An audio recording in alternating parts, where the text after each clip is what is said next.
Hey guys, welcome back to the channel. So today I have something pretty cool that I want to share with you guys. I'm going to show you how I make my chicken tamales. So you're going to need you a pack of maseca, tamale maseca, a can of beef broth, 14 ounces, a small thing of manteca, and some chicken breast, which I already have boiling.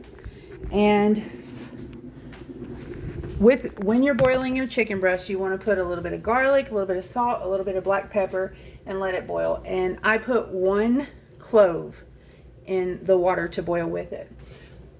You also want to boil 2 to 3 chili anchos. They're the black peppers like this. 2 to 3 of these. And then 4 of the chili New Mexicos, which I cannot find right now. I'll show you what they look like because I already put them in.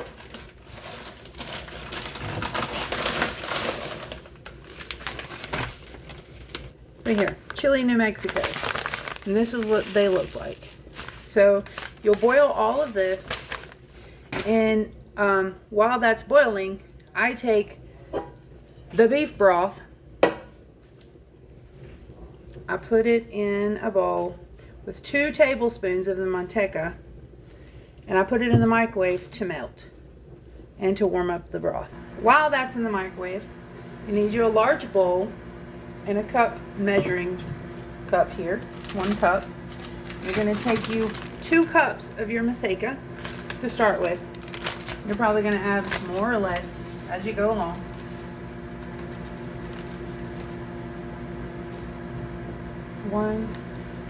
Let me put you guys where you can see me.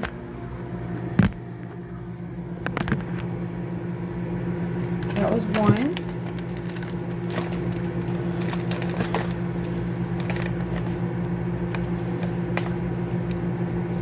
So 2 cups to start with. Probably going to use more like 4, but we'll start there. Now that that's done in the microwave, let me grab that. So your broth is going to be steaming, and you want to mix that manteca, the 2 tablespoons of the manteca, down into your broth. And you want it to kind of melt into your broth. Mine isn't quite hot enough to melt my manteca, so I'm going to put it back in the microwave for another minute.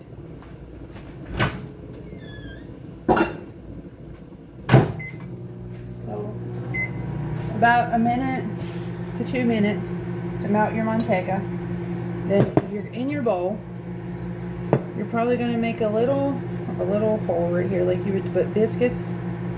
Make you a little hole, not all the way down, but just in the middle. And that's where you're going to pour in the broth and the melted manteca into the middle of the masa.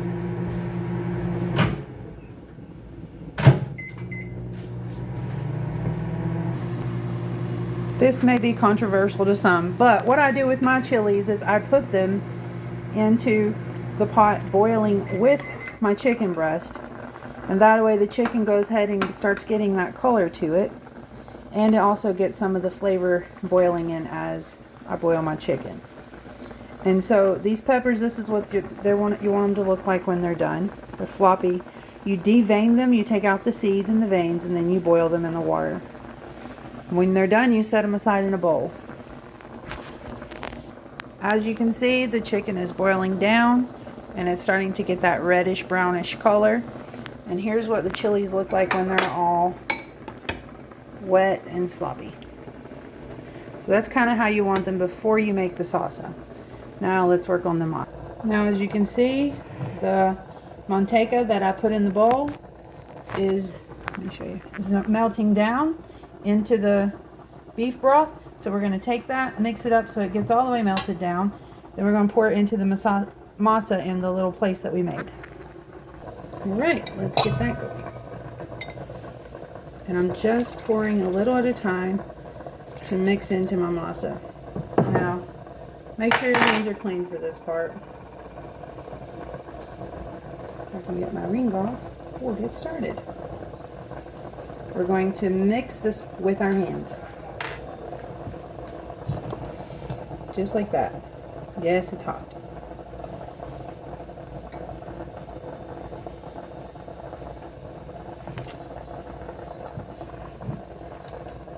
So just start mixing it around with your hands. Okay, when it starts getting to this consistency, you'll have it mixed in good. It's going to need a little bit more.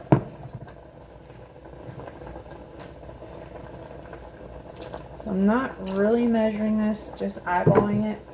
It might be a little bit too hot for your hands. If it is, go ahead and take you a spoon. Mix it in for a little bit. I'll be right back and show you the consistency that you want your masa to be. Okay, so I added in another 2 cups of masa and the rest of my beef broth in manteca, and I'm giving it a really good stir. Now, here's another trick. If you run out of beef broth and your masa is still too doughy, this is what I do. I take me 1 cup and I go into my water and I get me about half a cup. It doesn't have to be pretty. And I mix it into the maseca, because you want hot, the liquid that you're putting into your maseca, you want it to be hot. And I keep mixing that in until I get my masa the consistency that I want it.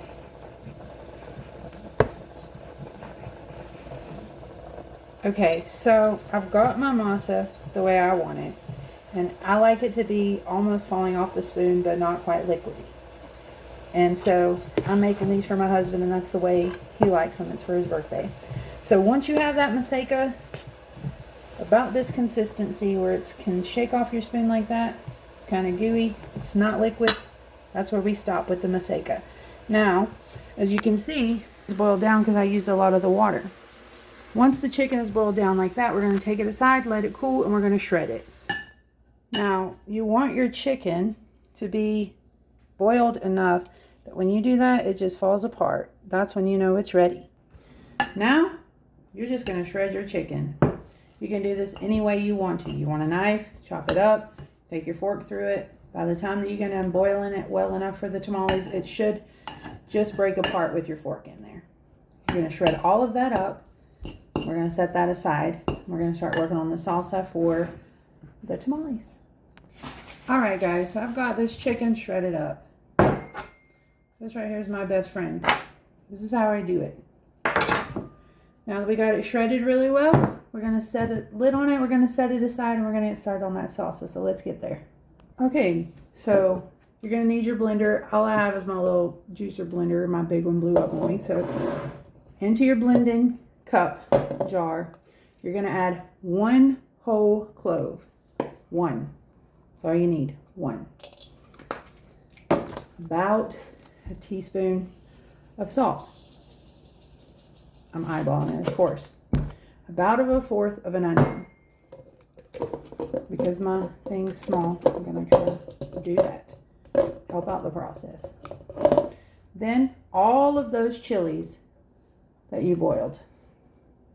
Right down in that cup. A little bit of juice is always good. It helps it blend up because we're going to add a little bit of water anyway. Or if you have leftover broth, that would be great. But I'm out. So, put that down in there. 1/2 of your garlic.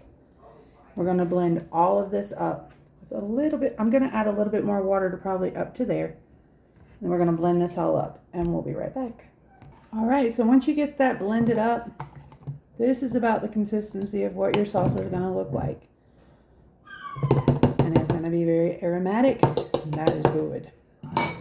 So now, we're going to get started on how do we make the tamales. Alright, let's get there.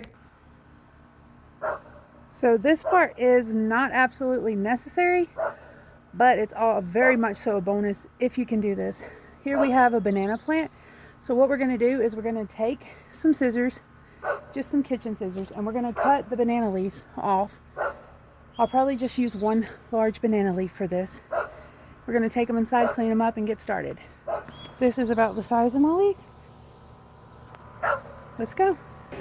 Okay, so once you have washed, rinsed really well your leaf, we're going to take it, we're going to put it to a little bit of fire on the grill just to kind of soften it, make it flexible. We'll be back and we'll get started.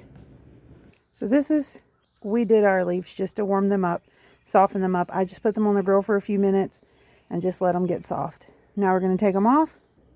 So let me show you my setup. We got the salsa, we need a spoon for that. The chicken, we need a spoon for that. The masa, we need a spoon for that. We got the leaves that we've softened on the grill. Don't cook them too long, they'll get crispy. Then we have what's called hoja santa, or holy basil. We're going to put this in to the masa on top of the chicken to give it a little extra flavor. And you're going to need some foil wraps. And let's get started. So the first thing you're going to do is you're going to take your foil. Get over here where you can see what I'm doing. We're going to open up our foil here. And I just bought the pre-cut sheets because it makes my life easier. We're going to take that foil and lay it flat out on the table here like this. Trying to make sure you can see everything I'm doing. Alright, so you lay that flat out on the table. Then you're going to take your scissors, take you a little piece of your banana leaf. Make sure it's like a square. Then lay that flat down. It doesn't even have to be in a perfect square, just a rectangle shape. Lay that on there, okay? You know, face up. So shiny part out, dull part in. You're going to be placing on top of the dull part, just like this. You're going to take your masa. Take you a big heaping, like 2 tablespoons at a time. Flop it, literally flop it onto your banana leaf. This gets messy. Okay, and this is how we're wanting it to kind of look. Okay, you can be more organized with yours if you want and shape it into a shape, but when I fold it, mine's going to shape it up anyway. Okay, this is the idea we got. Okay, then I'm going to use my hands because it's my food. Okay, about 2 tablespoons of the chicken. You're just going to spread it in there. Just like that. Then, the salsa. About a tablespoon. We'll start with here. Rub it on there. Smear it out. A little more. For good measure. Okay. That's looking pretty good to me. Then, you're going to take your hoja santa, or holy basil, whatever you're going to call it. You're going to take a piece off of it. Maybe that big, maybe smaller. About like this, probably. And you're just going to place it smack dab in the middle here. Now, this is the part where you need to test your salsa. Make sure it's got enough salt. Test your maseca. Make sure it's got enough salt. And your chicken. Once everything's to your liking, put it together like this, and then refold. And refold.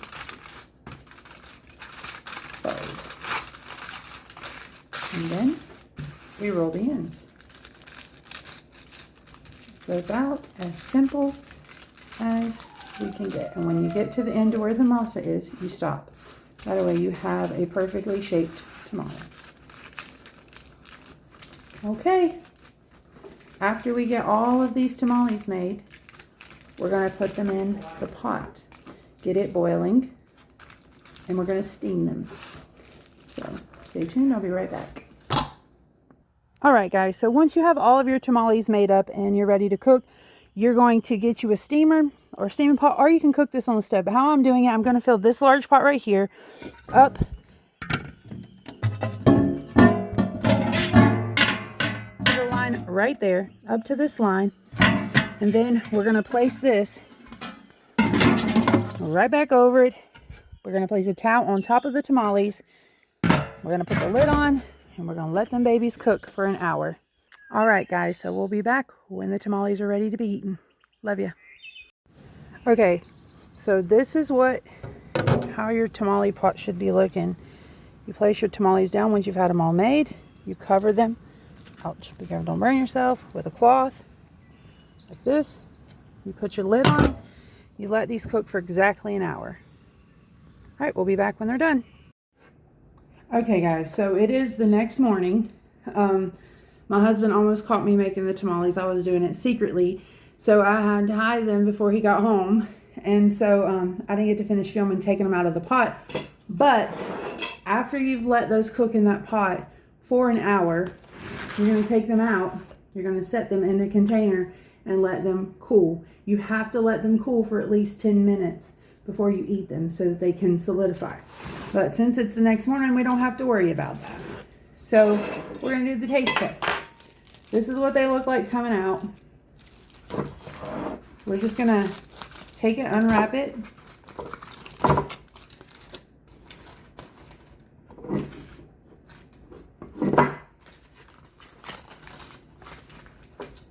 Yours will be steamy and good. Mine are cold because they're from last night. This is what we're looking at. Okay, we don't eat the banana leaf. We leave that there. I'm just going to take mine out of the foil and throw away the foil and the banana leaf. And this is what you're left with. Just the tamale. Now, mine are not great because I didn't shape them. I just folded them in. Let me heat this up and we'll taste it. Okay, just want to mention, if you have these and leave them, because you're going to have leftovers, and want to reheat them, you just stick them in the microwave 30 seconds to a minute. And they're already smoking. You see the steam coming off? It looks good. This is what yours will look like coming fresh out of they'll still be steamy. All right, this is how I eat it. I take me a piece of lime, a half of a lime, squirt that on there everywhere. I love it. It's delicious. And then, this is optional, but it's good.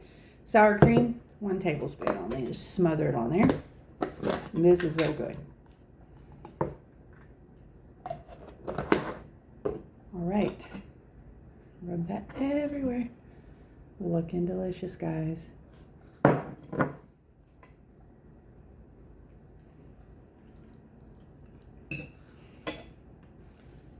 So good.